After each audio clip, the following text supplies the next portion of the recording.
And we're going live in 3, 2, 1, and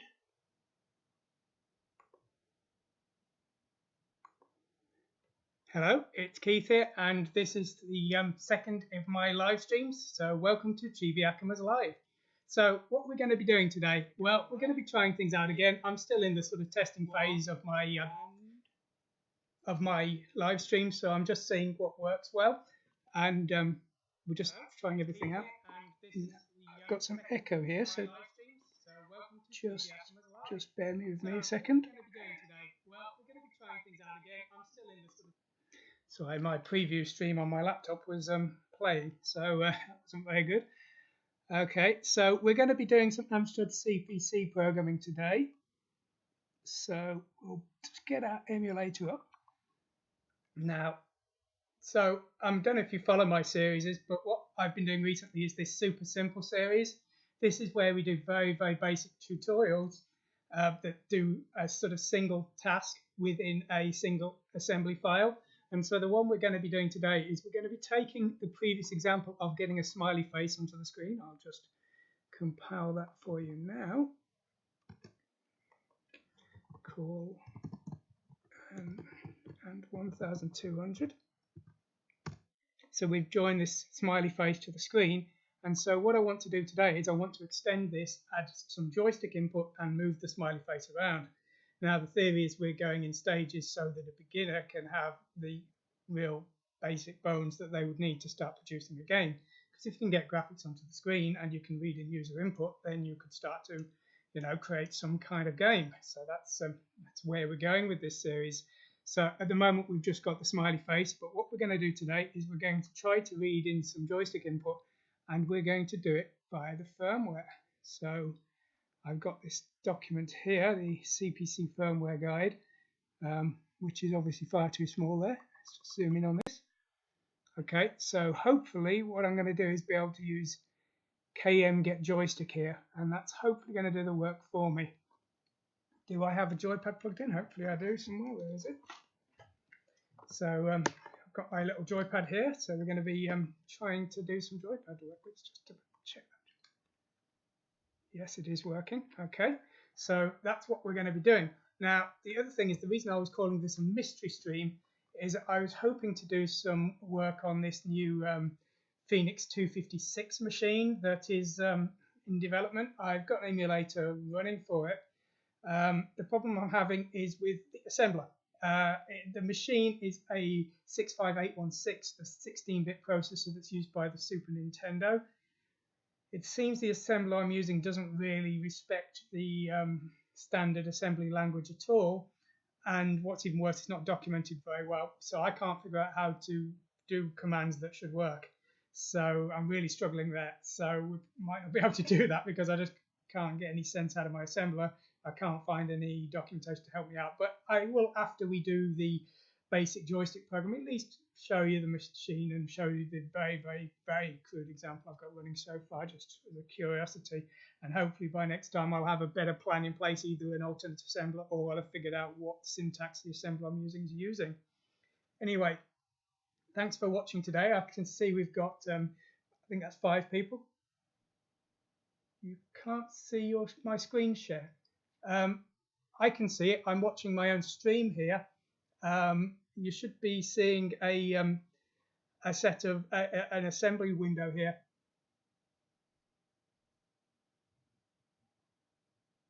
Okay, thank you. I'm actually listening to my own stream on a mobile phone, so I should be able to see it. Okay, I know you can't see the video window of the assembler. I'm going to switch between it as there's stuff relevant to show. I wanted to show the assembly window as big as possible. So I'm hoping that's to people's liking. I'm not quite sure, what people want. There is an approximately 20-30 second delay between what I show and what actually shows on your window. So it might be that you couldn't see anything when you were chatting, but now when I'm looking at my screen, you can. So just bear with me on that kind of thing. Okay.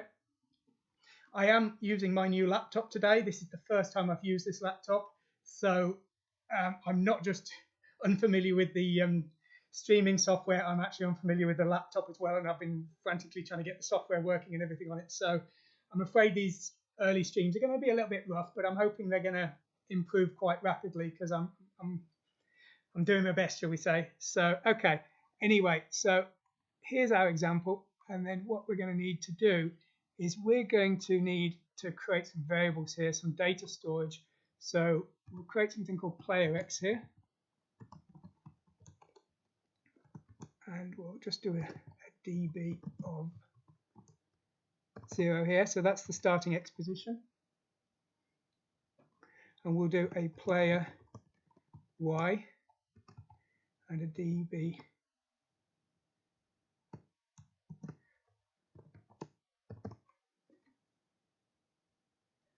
Okay, I'm glad it sounds like you can see the screen okay, so thanks for letting me know that.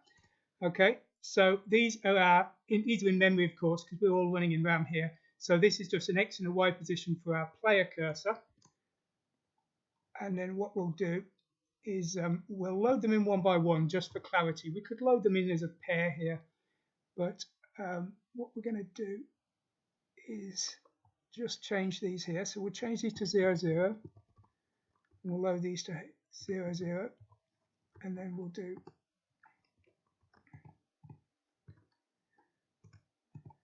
LD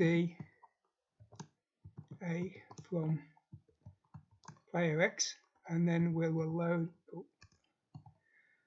LD E comma A. You're welcome to make fun of my terrible typing today.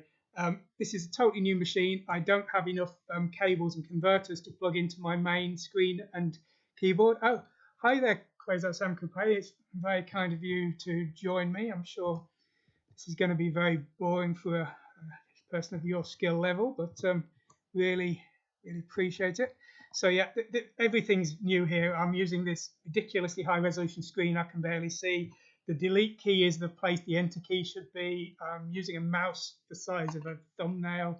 It's a bit of a challenge, but I'm going to get HDMI to USB-C converters so I can use my usual 4K screen and keyboard, and hopefully I'll be a bit more functional later, which is why I was referring to this as a test stream, because still learning the ropes of all of this. So we're loading in our X position from E into E, our Y position into L, and then we're going to call all of this. So let's just make a function here called draw player, just to make it a bit clearer to the reader, because I say this will eventually, assuming I make it work, this will become a tutorial in the super simple series. So we're just returning here, so that's fine, and then we just need an infinite loop, I guess. If we do jmp inf loop,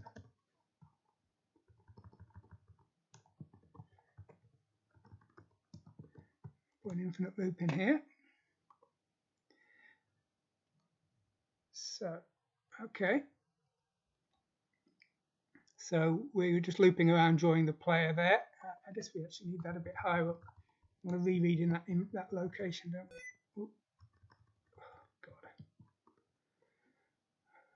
So I just accidentally turned on sticky keys because the up key wasn't where I expected it to be. Okay, so we've got our infinite loop. We're reading in the player's position from the X and Y. We're calling the draw player routine, which is here. That will draw the player in return. So if we just compile that, check that works okay. No, it doesn't. What have I done wrong? Code expected. That's what happens when you do 6502 programming all day. You end up putting the wrong commands in your code. It's a nightmare. Whenever I program 68,000, I code everything wrong. When I use 6502, I code everything wrong. It's like whatever assembly language I was programming last, bits of it stick in there, and then I can't program the other ones again. It's quite difficult. 1 2 0 0. Okay, that went kind of crazy. That's not what I expected. Let's reboot that. So what went wrong there?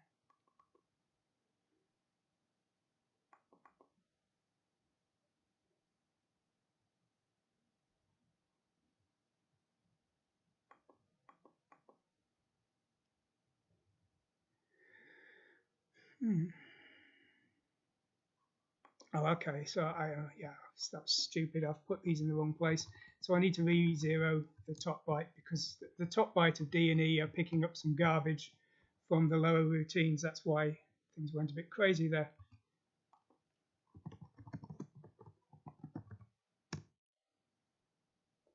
That's got even worse. What's going on there?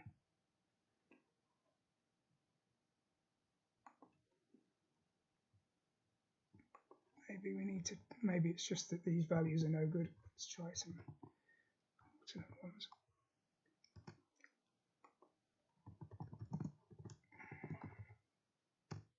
Okay, so yeah, I was drawing off the screen there.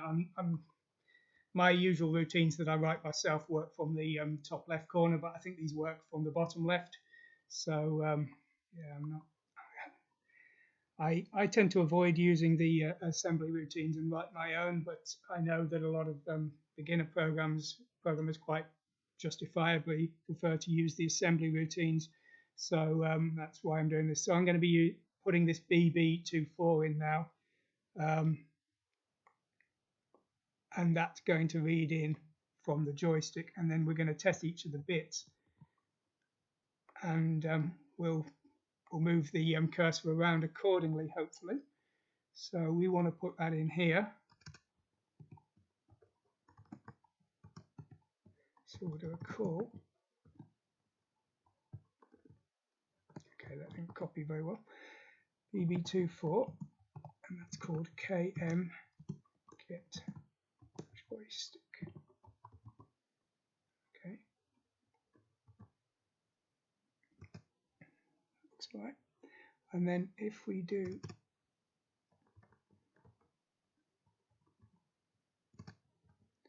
joy not up. So we're going to test one of the bits of the joystick, and according to this, up is bit 0.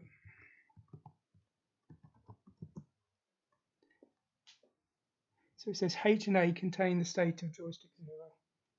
Now, let me get my cheat sheets out. I have my assembly documentation on cheat sheets here. So we want to do.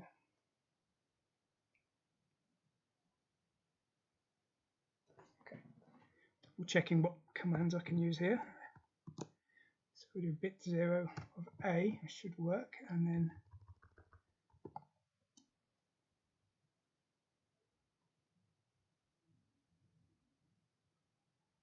the bits are set when the corresponding buttons are operated, it says. I'm reading the documentation here. So that will mean that there'll be a 1 here when it's down, and there'll be a 0 there when it's up. So we want to do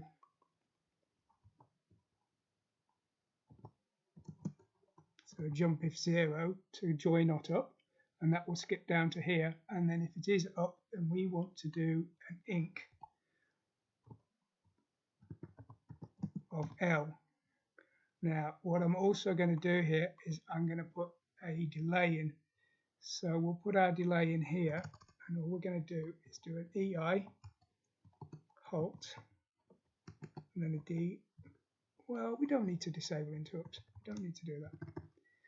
I usually disable interrupts just in case my code is going to cause trouble, but I'm being fairly kind to the firmware for a change here. There's my joystick.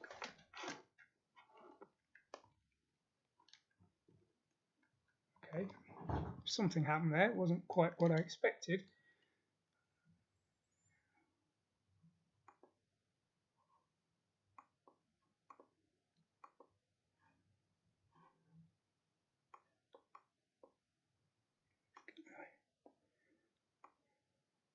Close that there for a moment. Let's get that back into somewhere nice and controlled. Okay, so what's going on here then?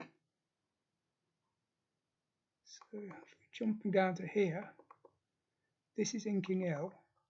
So my BB24 here must be corrupting. It must be corrupting some of the other registers here then. Exit HAL and all others are preserved. Okay.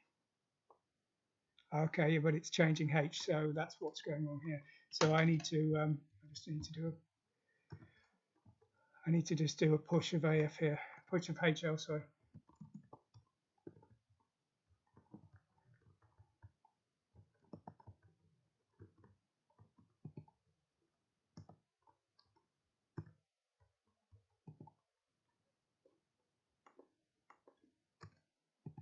So I need to do pop HL here.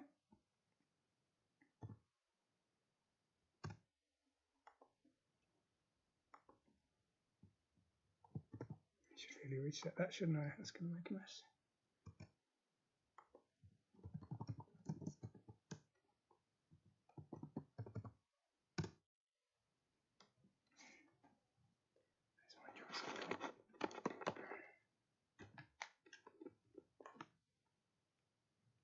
Oh, it's going up, it's going up.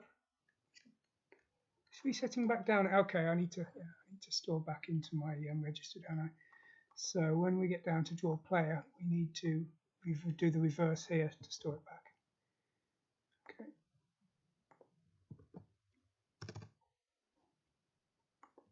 So if we just do LD A from E,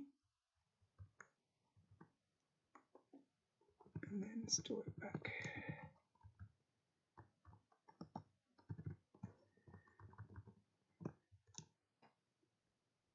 Yeah. Thanks. I've spotted it now. Yeah, I'm being thick here. So LD A from L and store it back.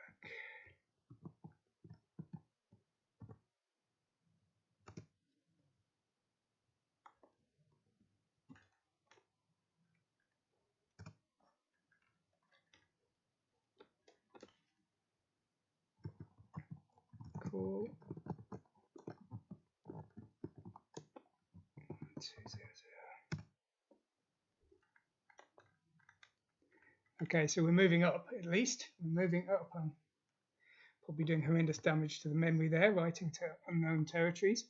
Okay, so that's our up routine done. What we want to have though is we need to have a clear routine, don't we? We need to get rid of that old sprite.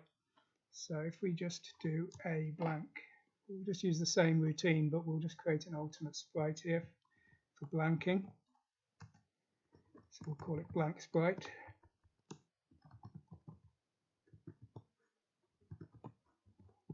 So we'll do DS, and that's 16 bytes, isn't it?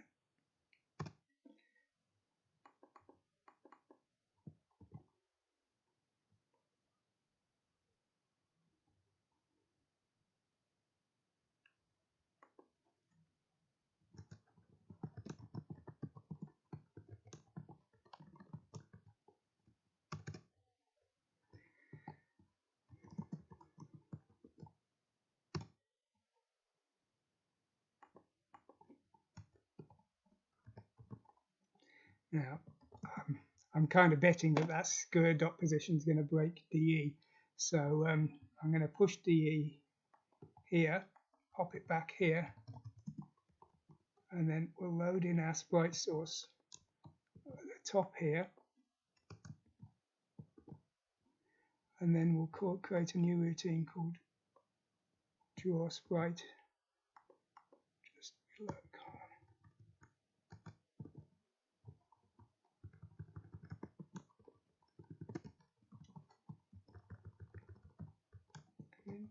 If I just do a jump relative to draw sprite.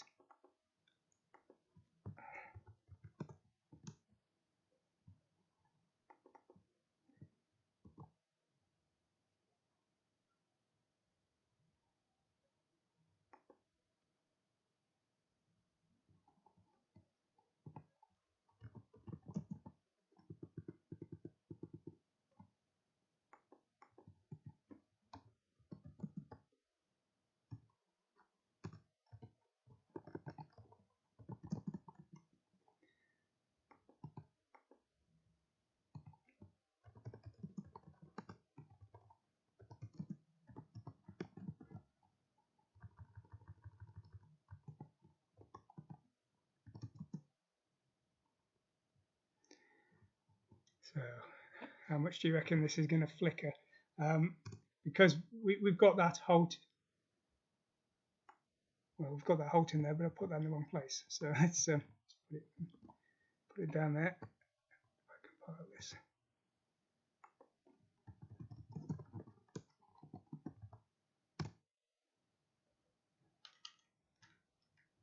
What's happened there?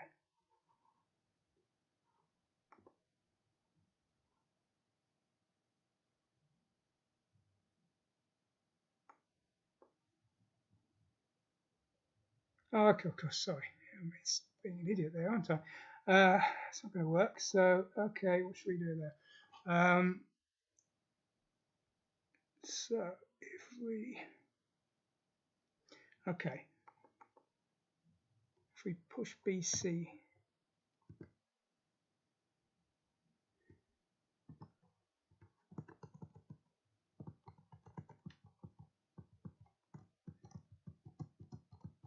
Try to push BC here and pop D there, and then if we make BC our sprite number, will that work?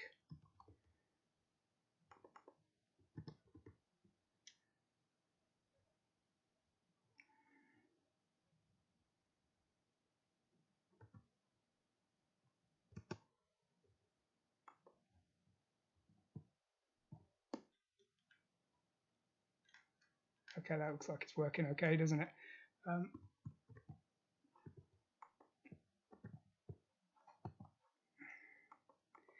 There's one thing I do need to remember, and that's to save.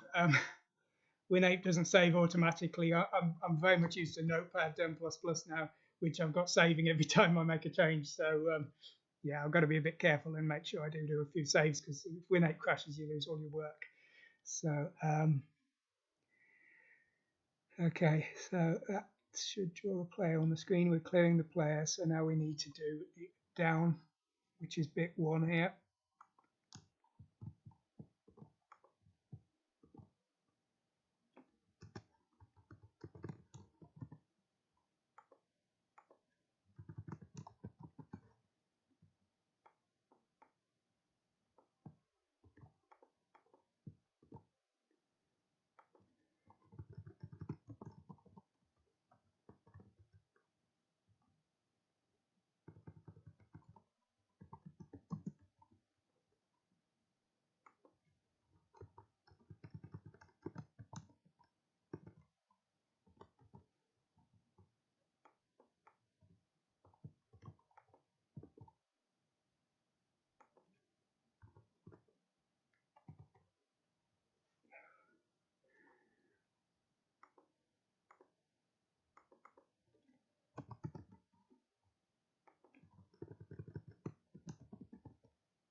If we do a call to 1200.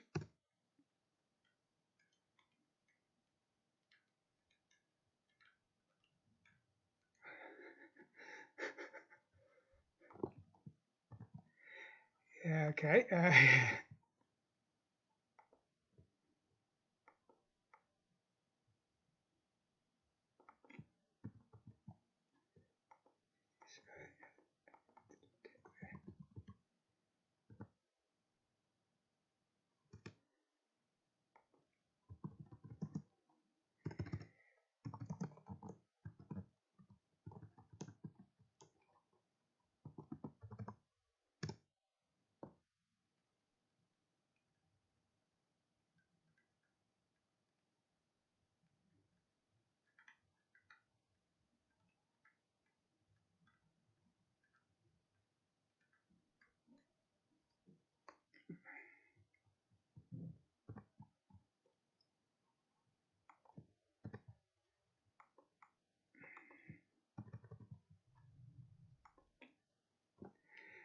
Now,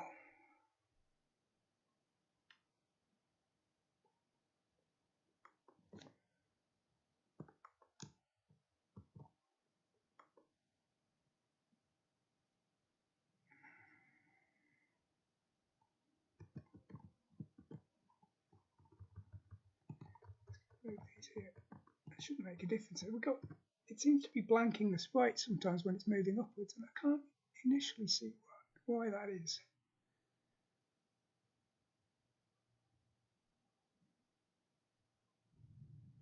Probably been blind, but something wrong with it.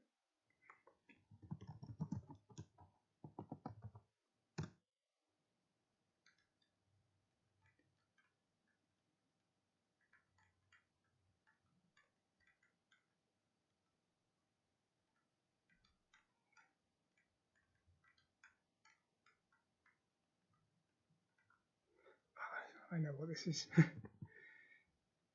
This is, yeah, I know what it is.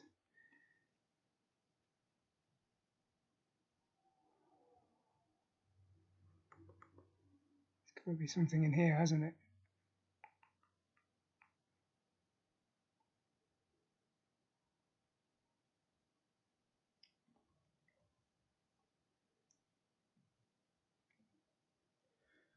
Oh. I'm just not familiar with that command. I don't know what it does. I'll have to read into it further. I mean, I thought it was that the code was programmed to work to sort of 8-line boundaries or something, but I can't see what the problem is there. Anyway, we'll carry on. So what we need to do next is I want to put some boundary checks in. So I want a backup of the position, and then if the player's gone out of a certain range, we're going to sort of bounce them back to the last position. So there's a player X2 and a player Y2, and we'll bounce them back to that if they've gone over a certain area that we will define in just a moment.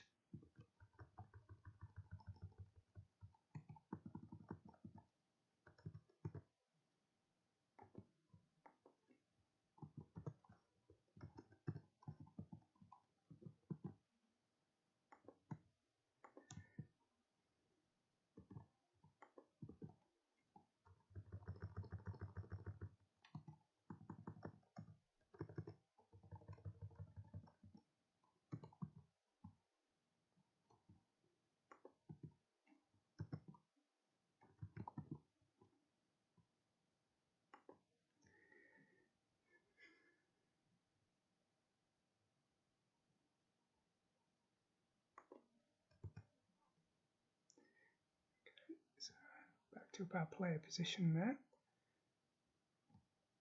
And then what we want to do is we want to have a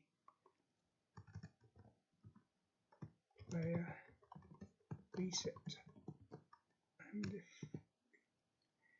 And so what we're going to do here is we're going to jump to this function if the player is out of bounds.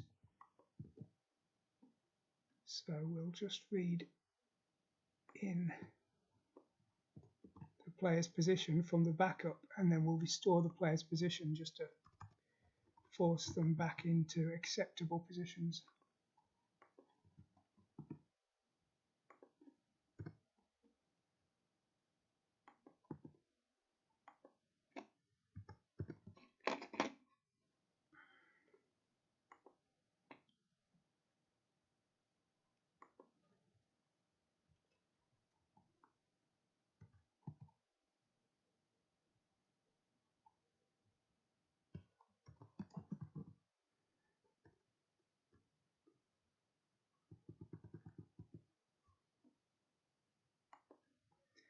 So we've loaded in the X position here, so if we do compare,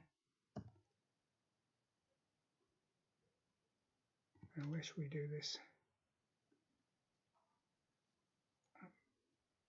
Well, I'm thinking about it. I think the left-hand side of the screen is 0.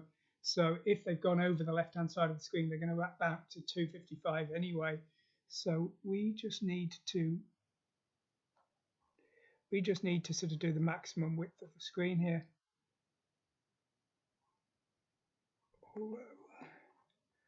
I need to look up this. I need to look up this command. I need to look up this screen dot position command. BC1D.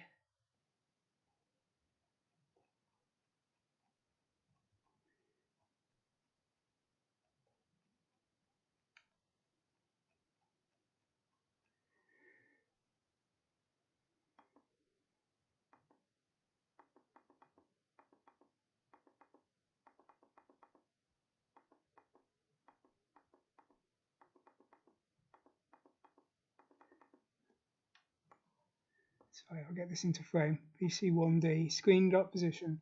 DC contains the X coordinate of the pixel and HL contains the base Y coordinate. HL contains the address of the pixel, C contains the bit mask, and B contains the number of pixels. Okay. Okay, so it's in pixels, right? So I need to have a strategic rethink here then. We're going to have to work in with the whole of DE, not just one byte here. So if I, it's annoying. My functions, the functions I write myself, I always work in bytes. So I can always do everything with a single byte for speed, but this isn't going to allow me to do that. So we'll have to read in the whole of DE and the whole of HL.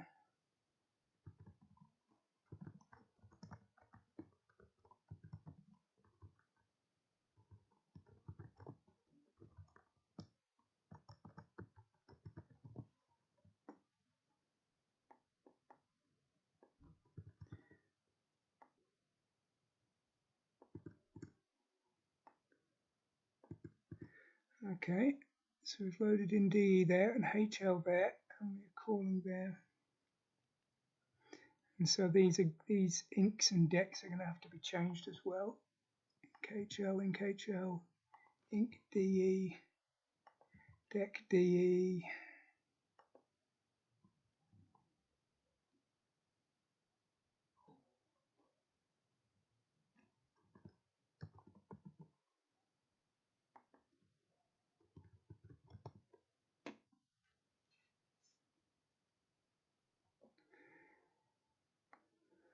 Get rid of that for now. Get rid of that.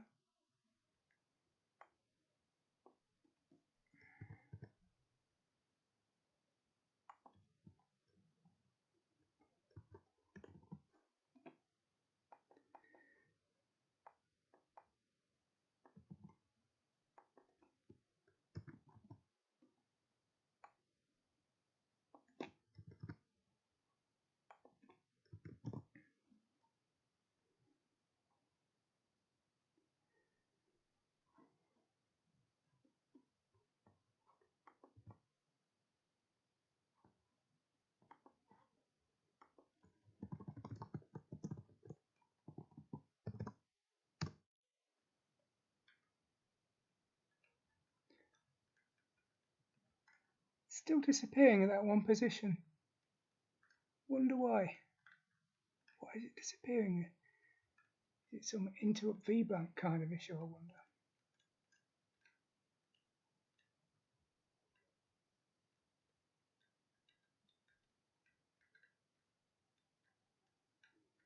Okay, anyway.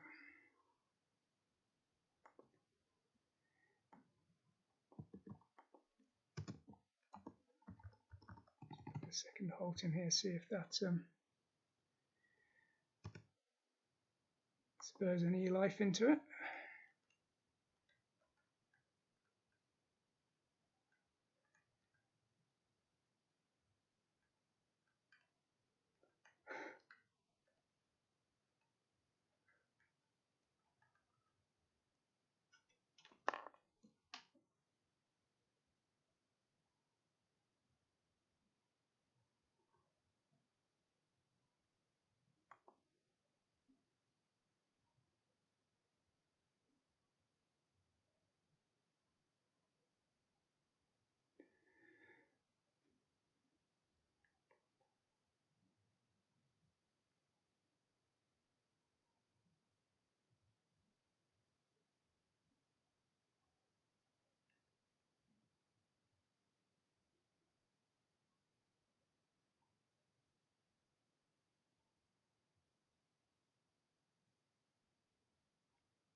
Not sure why it's glitching the bottom line. It's not even the bottom line, is it? It's not the middle line.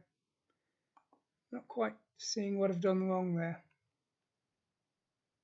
Is it memory corruption? Is this blank area getting corrupted here?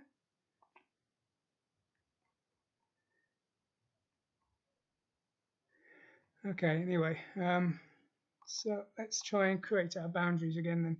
So what I'm going to do then is I'm going to start by just looking at the top byte of DE and HL and just seeing if that's over 300 or over 3 or over 2 for 320 and 240 and 200, sorry. And if it is, then I'm going to reset the player position, and we'll start with that as a working area for the player. So if we do load LDA from D, and then if we do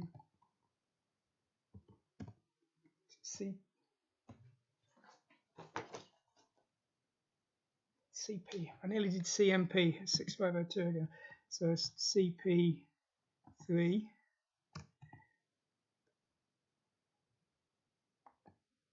and then JRNC. Let's do a JP just because I'm sure our code's going to get bigger here. So we're reading in from D, seeing if it's over 300, if D is over 300 effectively. And then we're jumping to player reset if it is.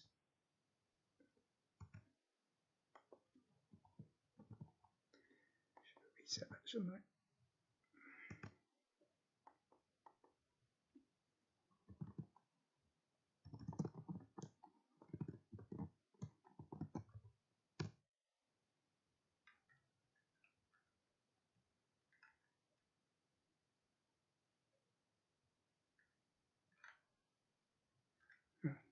That didn't work, did it? Okay, what have I done wrong there?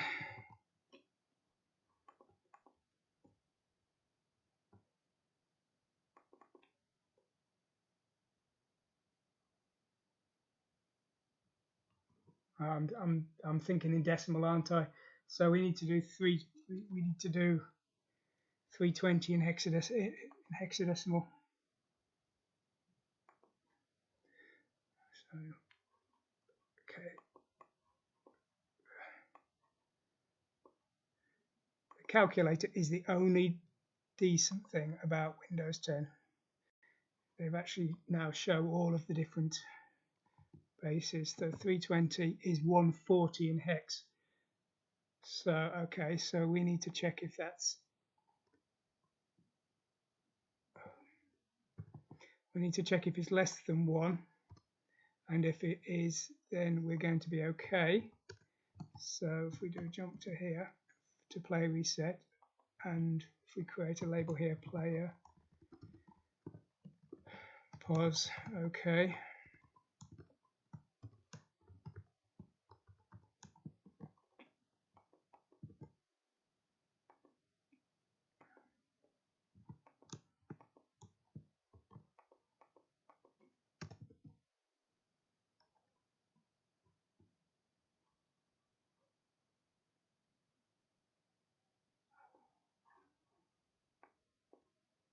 Why did I close that calculator?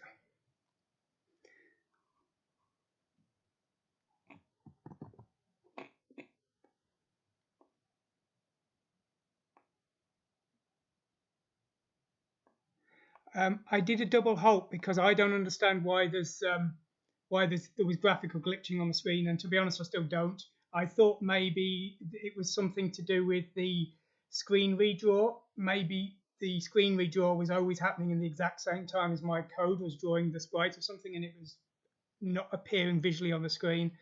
I'm going to have to read further into it. I can't. Either I've got some silly glitch in my code, or there's something about the firmware functions that I've forgotten. I never usually use the firmware functions. I always write my own. So the amount I don't know about the firmware functions is almost infinite.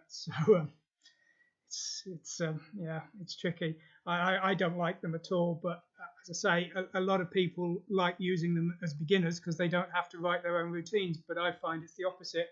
it's easier to write your own routines than it is to learn everything about someone else's firmware functions. But as I say, it's not what I like, it's what other people want to use when I'm writing tutorials.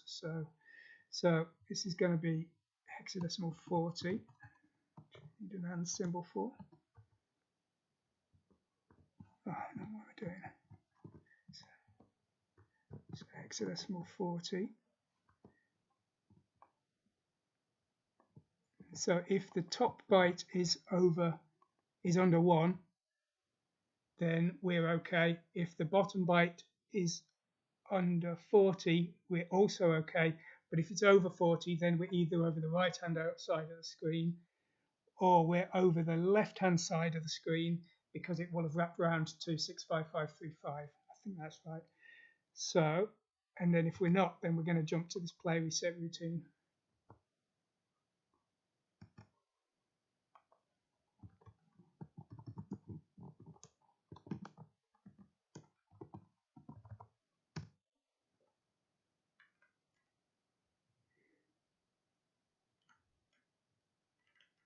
Right, well, we need to subtract about 8 from that, but in theory it is working. Yeah.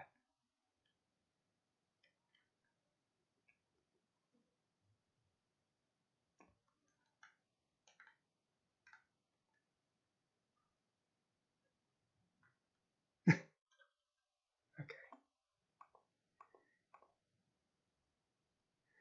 And instead of, when we reset, instead of jumping back to the infinite loop, I'm going to jump back to the redraw routines because, yeah, well, as I say, it's crazy that Sam could pay. I personally completely agree. As I say, a lot of when I was doing the MSX version of Chibi Atoms, a lot of people were telling me, oh, you should use the firmware routines to do the graphics, and it's like, well, firstly, they're bound to be slower, and secondly, the reason I can port this game to multiple systems without so much work is because I wrote every single one of the modules. I know what they all do. I can replace them all, and I know what the requirements and limitations of them all are.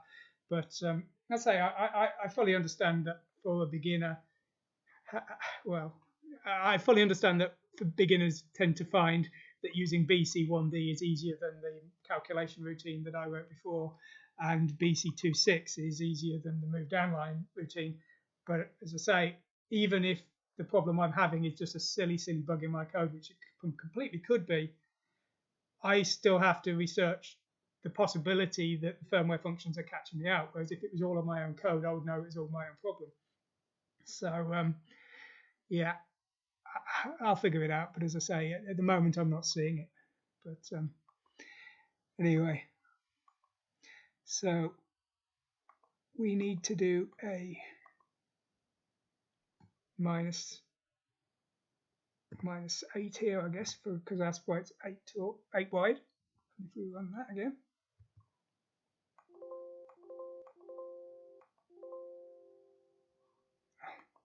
Forgetting to click the OK button there. It's interesting how when we're compiling into memory here, if we're lucky, it won't crash, and if we're unlucky, it will. So in this case, I was lucky and it didn't crash, but as I say, in some cases. But there, why is it disappearing? Look, it disappears in that one spot. I don't get it. Why? Where's it gone? It's got to be some kind of error in the code, quite possibly my code. It's got to be some kind of error. I don't get it. Anyway, we'll worry about that later. Let's do our boundary checking for our y coordinate as well. So let's get our massive Windows 10 calculator. Look at the size of this thing. Let's get it smaller. It's a bit nicer. So if we do 200, no, 200. So 200 is just hex C8. So we don't need, of course it's not over 1 byte, is it? So we don't need to check both of H and L, we just need to check L. So if we load in, if we do load A from L, And then if we do CP, I can see a problem here, but we'll go with it anyway. So we're comparing to 200, and then we're jumping, if smaller, to player pause. Okay.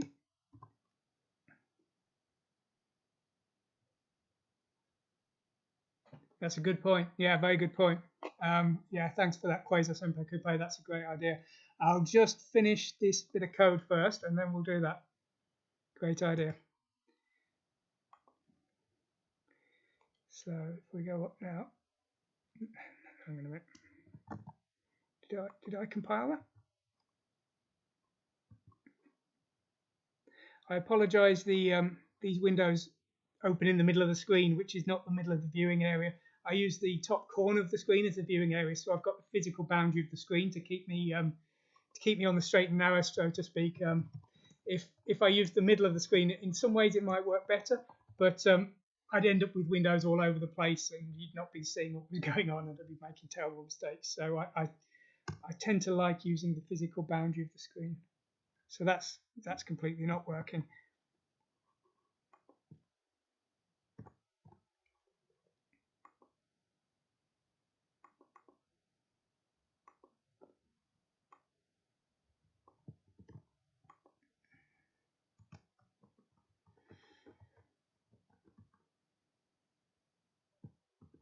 So I wonder if this is because H is overflowing here. So if we load A with H and compare just to 1, and if we're not smaller, then we need to reset.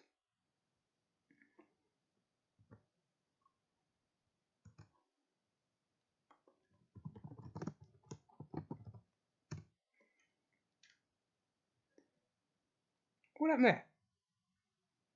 It's not working. It's certainly not working. So there must be, I think there's a bug in my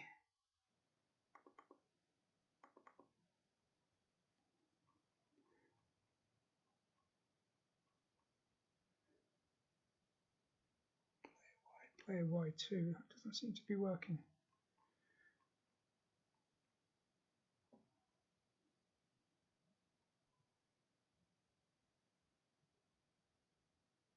Okay, well, I think Quasar Sam Coupe has got a very, very good idea there. Let's take out the clear routine and let's see what's going on when that's gone.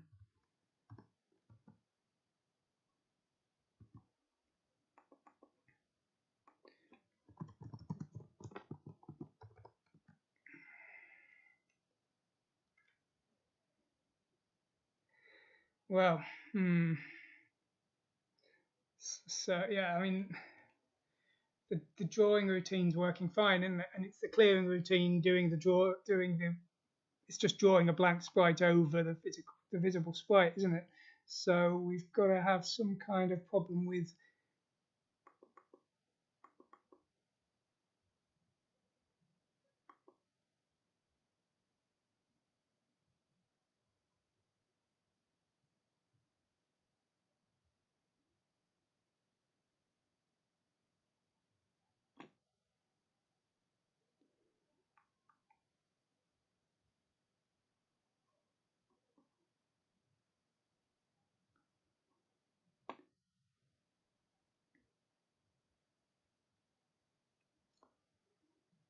I think this is a problem with the V blank.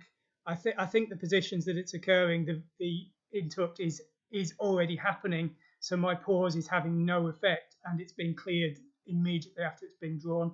I can prove this quite easily if we just create an alternate pause routine. We'll just create a command called pause, and we'll just do a nice push BC, pop BC, ret, and if we just do pause again,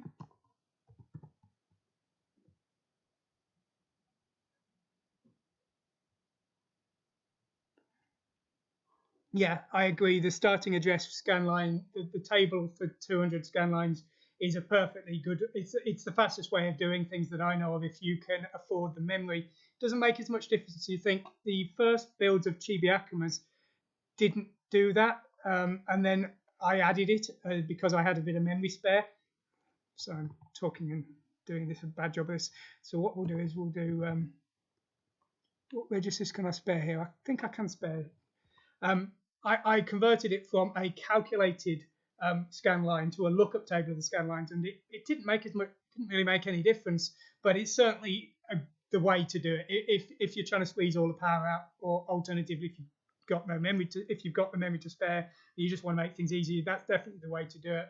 But you can calculate them with a few bit shifts as well. The code I've currently got on the tutorials file is a calculated version with bit shifts simulating multiplication. So yeah, they're both ways I would certainly prefer over letting the firmware do things for you.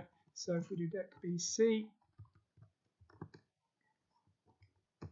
and if we do load A, comma B, I've done DC, what kind of nonsense is that? Or C, BC, dec BC or JR on Z, comma pause. So we can now use this pause command as long as we can spare our BC register instead of this halt. So we'll take that out and we'll just do a call to pause, and we'll just load that. That delete key is right where the enter key should be on this keyboard. And the shift key is also, I keep turning sticky keys on. That's what that bleeping noise was. Load BC, comma.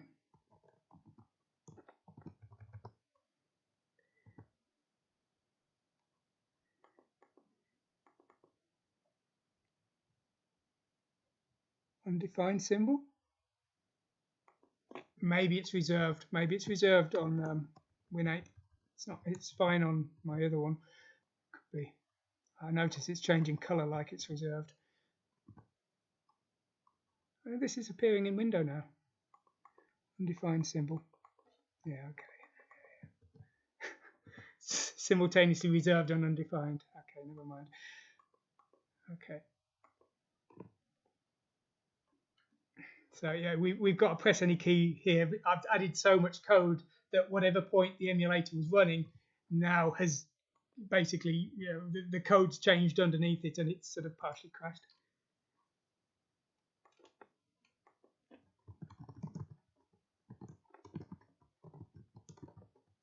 So let's try again.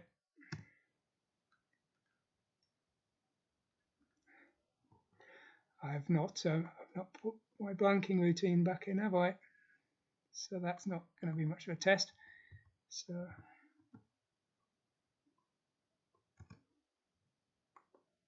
it crashed again. I'll show you a trick. The reason it suddenly started crashing is the memory location of this, because this is the most commonly running code, statistically speaking, because it's the delay routine. That's where the processor will be running while I compile the new version in. So if we put this at the top of our code and jump over it, then next time we reassemble into memory while it's running, it won't have changed or moved, and we won't get those crashes, and I won't need to keep resetting my emulator. It's I mean, it's a dirty thing to do, compiling new code into your emulator while it's still running the code, but as I say, if you're doing this kind of rough and ready coding, there we go. So now we're not getting that problem, because as I say, it was the halts sometimes were taking up a sixth of the screen refresh, but if the screen was refreshing that sixth of the screen when the halt occurred, it wasn't pausing for any time at all. So the sprite was being deleted immediately after it was being created. So that's what was going on there. Now all we need to do is just change this and find a nice comfortable pause, because it's obviously much slower there than it was before, and it's too slow to be really any use. 1200. Oh. Now it's blinking here. What we really want to do as well is we want to check the X2 and Y2 against the current X and Y and see if they've changed, and if they've not changed, then we don't want to redraw anything. Alternatively, thinking about it, what's going to be easier in this case is we can just do a test of the joystick, and if none of the directions are pressed, then we don't want to, then why would we redraw everything? And we can do that. Just, where is it? So if we're reading in the joystick here, and so if we just put in another one here called, oh, we'll just use join upright again. So here the accumulator is the joystick buttons, and a 1 is what that position is pressed. So if we do or A just to check the flags are updated, because we don't know what the flags have done. So we can then do, if we do jump 0, do JP. I'm not sure if we've, JR can only move 128 bytes in either direction or thereabouts. So I think we might be, I think we would be safe, but again, I don't want to be debugging that again later.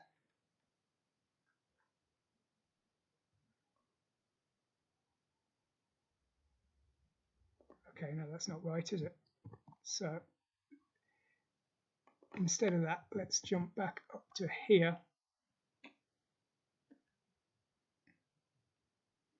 Now, what will we do?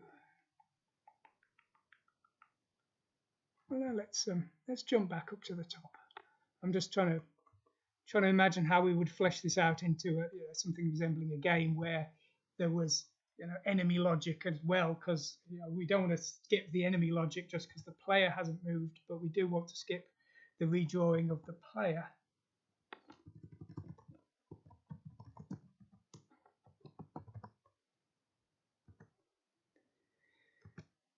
Okay.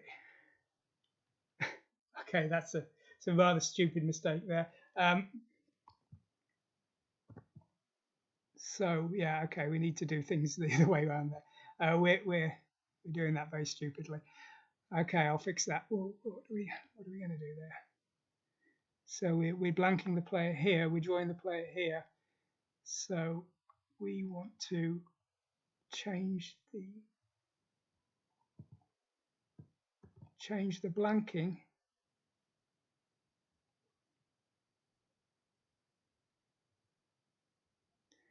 Okay, we'll put in.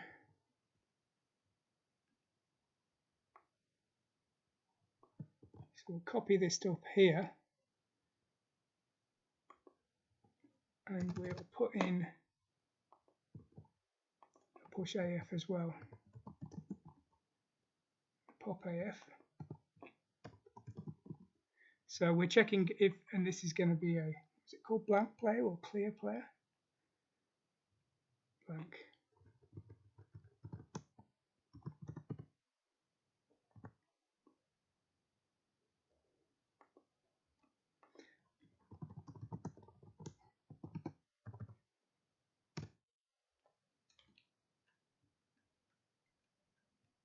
Okay, so we're sort of okay now. I mean, the only thing we're lacking here is it was blanked to start with. So we probably want to just force a draw the first time the program runs. Now, one thing you might be interested in, now I don't know how big you think the fonts are here. They're much bigger than I'm used to having them. I actually had to, WinApe doesn't have any options to change the font settings. So I actually went into its binary files with a hex editor, and I changed parts of the code, found the bits that were defining the fonts, and hacked the code of WinApe to make the fonts bigger on the assembler and the debugger, because I was getting a lot of complaints on the tutorials because of the font size, which are perfectly legitimate complaints. But there's no real way of changing them within the menus. So, but it does mean me scrolling up and down trying to remember the names of my labels. It's sort of not. I can't easily see everything on screen because the screen's now so small.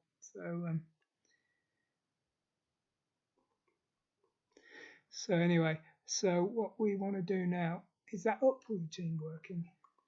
Is that working yet? No. Why is that not working?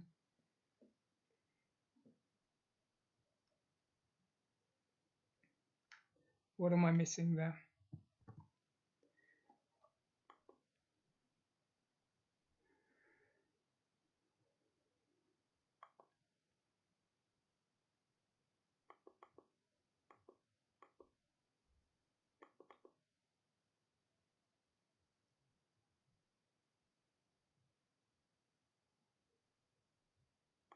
Why have I got that? I've duplicated that. When did I do that? I don't remember doing that. Okay, so we're loading in A from H, and we're seeing if it's lower. If it's not lower, if it's over, if H is over 1, then it's resetting. So at this point it would be 0, and then it's loading in L and seeing if L is lower than 200. If it is, it's jumping down to here.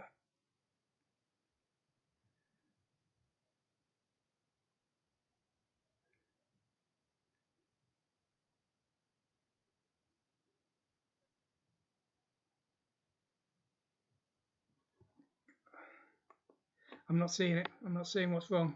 What happens if I go over the bottom of the screen?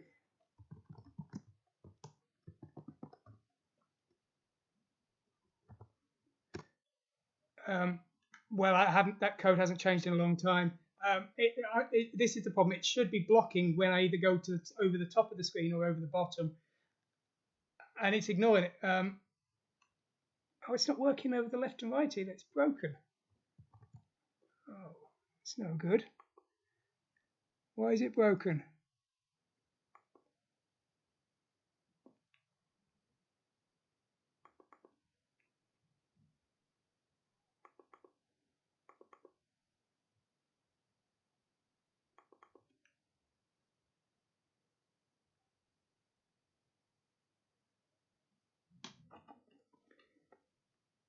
So, okay.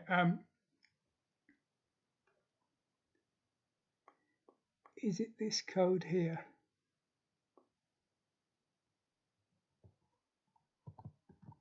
Let's move that down to.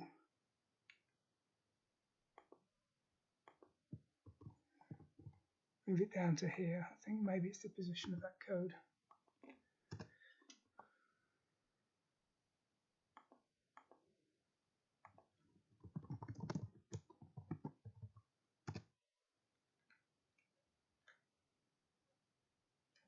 What am I doing wrong?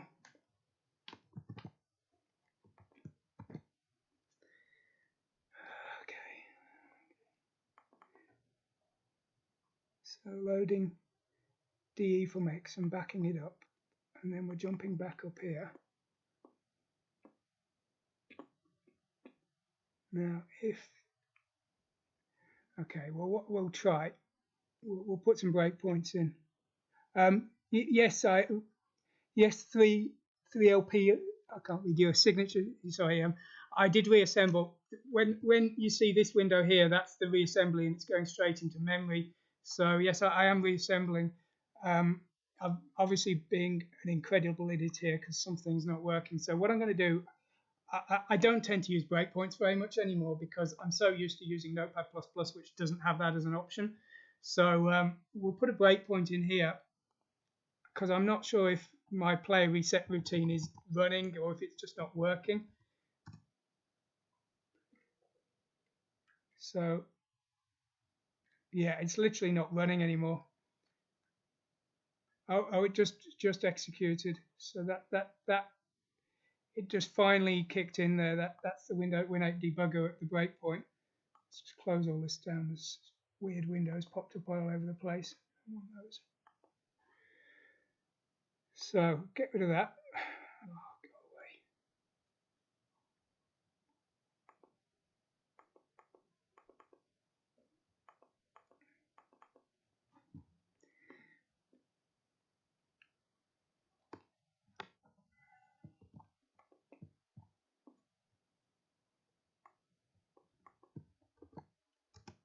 away. Player reset. So okay. So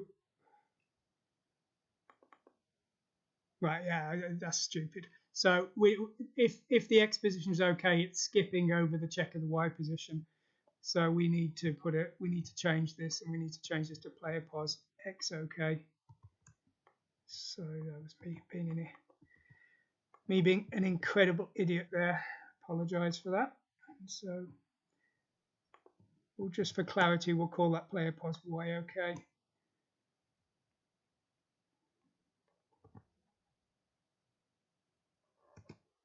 Undefined symbol, so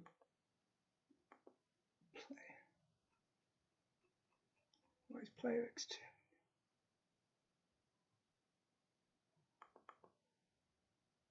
Oh, player pos OK.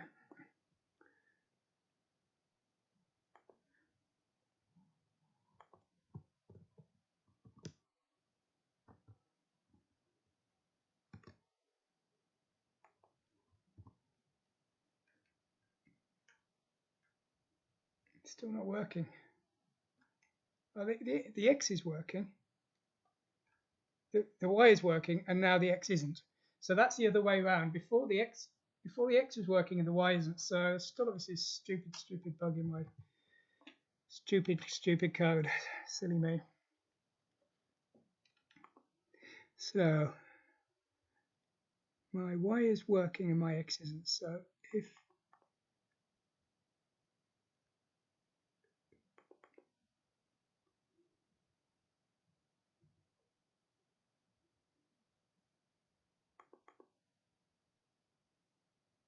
okay, so yeah, okay, so we need to do this the other way around because we either need to do this as subroutines or so if we want to check if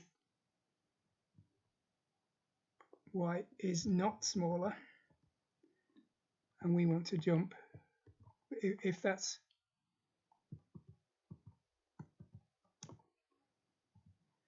so if that is not smaller, then we jumped instead of jumping to OK, we need to jump if failed. So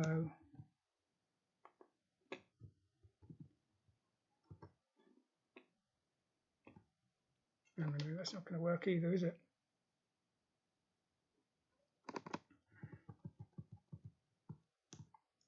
That's not going to work either. What we need to do is we need to do a call instead. So we need to call to player reset here. And we need to call to it here as well.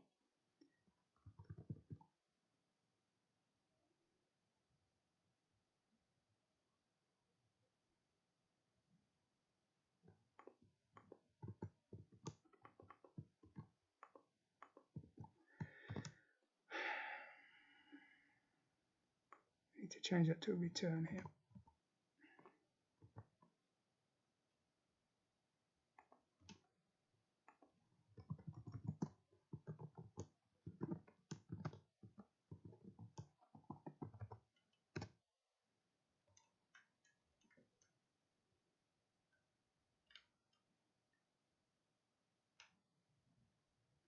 What's happening there? What's going on? Dear me.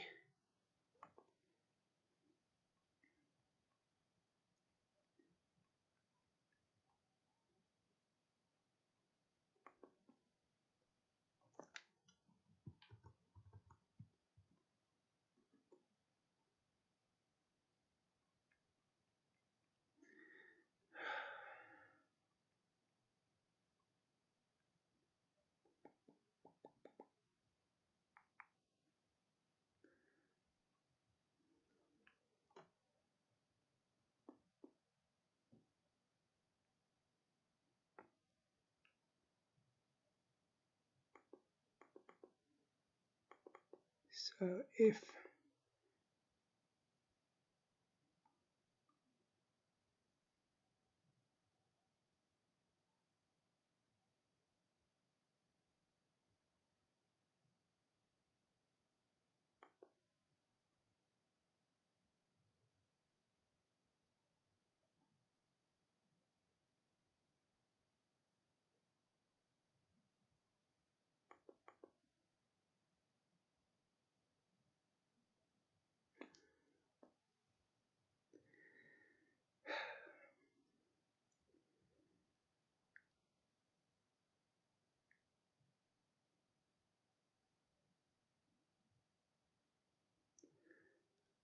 I'm gonna have to take a break from this. I can't. I'm obviously screwing up, but I can't see it. We'll I'll have a look at this off camera and I'll figure out what I'm obviously doing something really, really stupid, but I'm just, I'm getting tired and tired of looking at it. So we'll put a pause on that and we'll do something else for a while.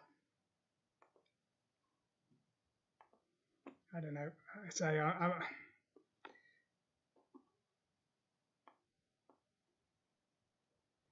okay. We'll have a look at that. I'll have a look at it. I'll get it sorted and I'll leave a comment as to what was wrong with it because, as I say, I'm just staring at it and it's getting harder and harder to read properly. So we'll have a look at this other thing I've been playing with.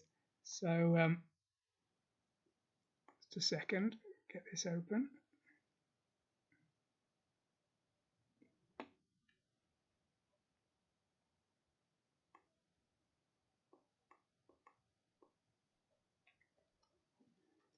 So this is a very basic sort of piece of code that I'm working on. Now I say this is supposed to be 65816. I say supposed to be because these are valid 65816 commands as far as I understand, but the assembler I'm using doesn't recognize these square brackets, which I'm pretty certain is its fault. That's not, I've come across this before where it's not using, yeah, thanks James. Yeah, as it's it's kind of more stressful as well doing it on camera because you kind of know you're screwing up and other people are watching. But yeah, as you say, that's kind of part of it.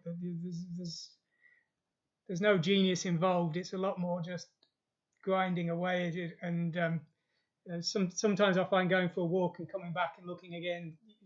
Sometimes I've thought of possible things that I can try that are wrong while I'm not even looking at the computer. But staring at the screen, you just end up seeing the same thing the same way. And if you didn't understand it last time, you're still not understanding it. Anyway, so this is a very crude program that is sort of, say, it's not proper 65816 because it doesn't support the right commands, and the syntax where you use the greater than and less than to take the top and low bytes is supposed to be valid for 65816 syntax, but the assembler I'm using, which is macro AS, doesn't support them, which is like, well, you're wrong there because I've read the official documentation on the 65816. But macro AS does support damn near every assembly language under the sun. So I really wanted to use it, but I'm stuck at the moment. I can't read in from a 20. You're supposed to be able to read in from a long indirect 0-page entry. So you would have like hexadecimal 20, 21, and 22 would build up a long 24-bit address, and then you would read in from that 24-bit address. And I was going to use that to indirectly address the video memory to draw fonts and things. But not only does it not work, it's refusing to even recognize the square brackets, even if I just put a hexadecimal number in there. And as I say, my understanding is it's completely out of line with that. It's not respecting the standard syntax, and even worse, I can't see in the documentation what the correct syntax is. So I'm just lost on that. So what I'm at the moment, what I'm thinking is I'm going to have to switch assembler because, as I say, I'm drawing a blank and I know it's at fault. So that's a shame, but that's probably what it's going to come down to. But anyway, this does run a little bit. So what it's doing is, let's fire it up. So if I just compile this, so that's just compiled without any errors here. I'll just get that into frame. So we got no errors here. So that looks okay. But then what we need to do is we need to fire up the assembler manually. I can't load this from a command line yet. I don't think it supports the command line. So this is Phoenix IDE, Phoenix IDE. The system is the Phoenix 256. It's essentially very similar in concept to the what's it called, the Commando X16. It's a sort of Commodore 64 alike, but it's heavily upgraded again with 256 color graphics. It's actually using the 16-bit processor the Super Nintendo used, which is of course a lot more advanced. So that's kind of that. I mean, it should be a plus, but I prefer the 8-bit one.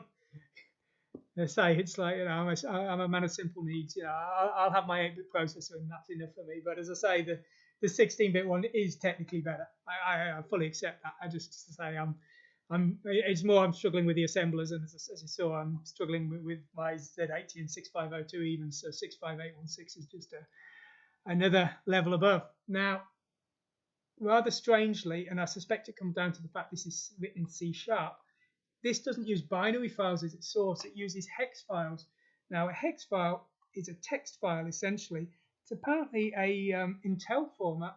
From what I read, it's designed for importing into EPROMs. So it's not something I've ever done, but I'm sure some of you have. This is what it looks like. So basically, it's not all just bytecode. You've got a header definition, you've got offsets. It works in 16-bit with offsets and things, and the last byte of each line is a checksum. But anyway, you don't really need to worry about it because as long as you've got something that can compile to it, that's what this program needs. So I have, as I say, I don't necessarily have an assembler that can assemble the full instruction set properly, but I have got that. So if we just do a run here, restart. So what I've done is I've fed it a ROM file, which has replaced the kernel, so the entire operating system is now my test code. And I mean, you're probably thinking that nothing's happened, but I rather underwhelmingly can tell you you're wrong. So if I just load up a magnifier here, you see these little dots here, these little dots. Well, what those are my, let's close that magnifier, we don't want to see those dots anymore. That's what this code's done. Those dots there are being created by these combinations of ones and zeros here. And the reason that the screen isn't full is because I've defined the screen sizes here. Yes, Quasar Sam Coupe, it's the same CPU as the Super CPU Atom for the C64. I don't know what clock speed the one that that this machine, the Phoenix 256, is using, but it's one of the few machines that uses this CPU. The Super Nintendo used it. The what's it called? The Apple IIGS model used it, and I think that was it. I'll be harsh to it, and I'll say the only reason people use the 65816 was backwards compatibility, because it's my understanding that the 68000 was faster by about 25 to 30%, weight for weight. So it was slower, and it's not easy. It's not comfortable to use. You have to tell, because it's partially 8-bit, you have to tell it what mode it's working in. So I'm telling it here, oh, your accumulator's 8-bit at the moment. And I'm not telling the processor, I'm telling the assembler, because otherwise the assembler doesn't know what instructions to use. So you've got this added complexity of you telling your assembler how the processor's currently working. And if you do it wrong, even if your code's right, the assembler produces the wrong code. And it may be that there's some kind of directive that I have to tell the assembler that makes it understand that, but I can't see it in the documentation. So, and I can't find any source code online that's ever been compiled with macOS for 65816. So I'm drawing a blank. So unless I have an epiphany and figure it out, I don't know.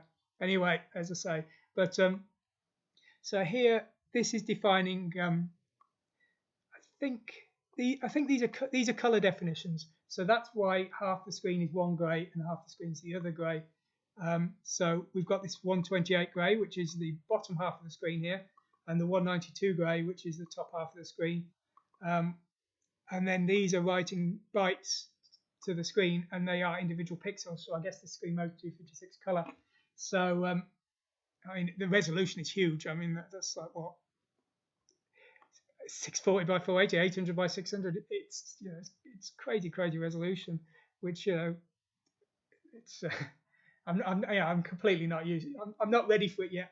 I was really hoping that I could, really start off from scratch and try and write a Hello World example on this, like I did with the Spectrum Next and things. But as I say, I printed out a nice new 65816 cheat sheet, which is on the web on chibiackams.com. If you go to chibiackams.com, the 65816 page, there's a extended version of the 6502 cheat sheet with all the extra commands and the extra the extra addressing modes and things. But as I say, I'm failing at the first hurdle because the assembler's not letting me do things. But it's it looks it certainly looks very interesting. I think the documentation is slightly less mature than the Commander X16, but not by much, only very, very slightly, I think. And I may be wrong, I may just not have read it enough.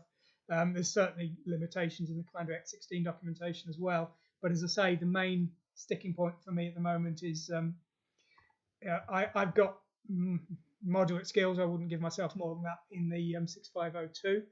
But the 65816, I've written an example, but I'm not I'm not anywhere near.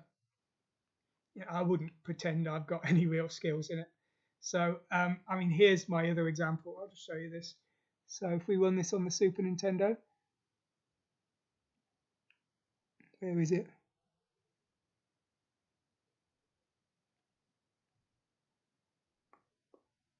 That's it.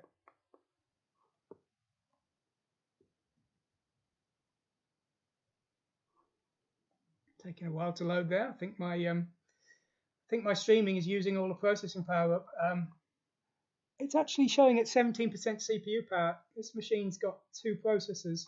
Each has got hyperthreading. So I mean, maybe 50% is the maximum, is what I'm saying, because of the hyperthreading. But I say it doesn't seem the streaming's hitting it too hard. The main problem I had today is my internet access. I think is too slow. It was telling me I couldn't stream at 2 megabit. I had to set it up a kilobit. And anyway, I had to halve the streaming speed. No, it must be megabit, I think. Anyway, I had to slow the streaming speed because it was going orange and giving me warnings and things. And I do know my internet access is relatively slow at home because when I upload, yes, EasyZ80, yes, exactly, and it's also to some extent the 8086, of course, has the similar kinds of problems. I don't know. I think the big problem. I don't know about the Easy80. I've not used it, and I've only scanned the documentation. But the main killer for the 65816 over 8086 is 8086 is okay because the assembler doesn't need to know what it's doing. It doesn't need to know anything. Well, I mean, that's not entirely true. You do have to specify sometimes that an address is a word pointer or something. But you don't have to tell it what mode the processor's in. The processor's always in the kind of the same mode. Whereas with 65816, you have to tell it, I just switched the accumulator to 16-bit mode. I just switched the accumulator back to 8-bit mode. I switched the X registers to 16-bit mode. And if you don't, then the assembler will compile the wrong code and your program just won't work. And in the early days when I was trying to get ASW, Mac OS to compile code for the Phoenix, it wasn't the code that was wrong. It was actually just I hadn't put the directive to tell it that the processor had started up in 8-bit mode. So yeah, so it's quite frustrating. Anyway, here's this is a tutorial sample that I created the other month, quite a while ago. So this is again with Mac OS, and it's really not a true 16-bit example, to be honest. I'm essentially switching the processor into 16-bit mode, pulling out the 16-bit registers, but then using 8-bit code to draw all of the graphics to the screen. But what you've got here is you've got the X, Y registers. The that C should be an accumulator, I think. I think that should be A. So that you've got the registers here, the stack pointer, the flags, the program counter, and the direct page register, and all these new things here. So this was going to be the template for my 65816 tutorials next year, but I think maybe I'm going to have to rethink things and ditch Mac OS because, as I say, the Mac OS assembler, because as I say, it's I keep coming across things that it doesn't seem to be doing correctly with regards to what the official and what everyone else seems to agree is the syntax for 65816 assembly, and I'm thinking I've got to ditch it before I write any more code for it and get stuck, because as I say, it's not really doing what I thought it should. So anyway, one of my phone's beeping there. I've got some. Sorry. So anyway, yeah. That's the That's 65816, and yeah, as I say, I need to come up with something better. And as I say, these divisions and these and symbols here, this was because the assembler doesn't support the greater than and less than buttons, that less than definitions symbols that it should do. Those are supposed to be valid within 65816 assembly, but the assembler doesn't support them, which again is, well, the official manuals on the processor say those are the syntax, so you should. Anyway, so that's what, yeah, I'll be working on that. Maybe I'd like to stream the introduction one just to show people what it's like working on a completely new processor where you're literally fumbling through the manual, trying to figure out how everything works, trying to get a pixel on the screen, which I've already done, admittedly. Get a pixel on the screen, get a couple of pixels on the screen, get a character on the screen, get two characters on the screen, get a string on the screen, write a monitor and a debugging tool. That's the sort of procedure I usually go through to get things working. So anyway, we've been streaming for 2 hours here. Good grief, what a terrifying thought. Well, the first 20 minutes of that was my previous stream probably. Anyway, so I'm going to call it a day here now. I'm going to figure out what's wrong with my terrible code there. I apologize for that, and it will be matured into a proper tutorial once it's got the bugs out. But as I say, I think it's one of those ones where I need to take a break from it and take another look at it, and I'll figure out what's wrong with it and make it good. Or maybe I just need to rethink it again from scratch and to organize it into a neater way. Quite often when I'm writing the tutorials, there's been a few times where I think the worst one was the NES Super Nintendo. There was a NES Super Nintendo tutorial on the joystick, and I'd written the NES one, and then I started writing the SNES one, and then I realised that they were virtually identical code, and so I decided to make them into basically identical code, and then write just one tutorial for both. And it's like, well, I've actually just wasted a load of time writing the first tutorial because I had a fully complete tutorial, and now I've almost entirely rewritten it to make the second tutorial part of it. So anyway, I'm staggered you've all sat around for my rambling here. It's really kind of you. I am planning to do some more casual gaming ones, which are still going to have technical chat like this, but at least I won't be sitting here swearing at code that's not working. I'm still getting the hardware together. I've got a HDMI capture device. I'm hoping to get an analog capture device as well, and so I can plug like my old Famicoms and things in. But as I say, it's early days at the moment. Anyway, I'll just switch my thanks for watching on. Well, again, thanks to everyone. Extremely kind of you to come here. Really appreciate it. Thanks for watching today. Take care and goodbye.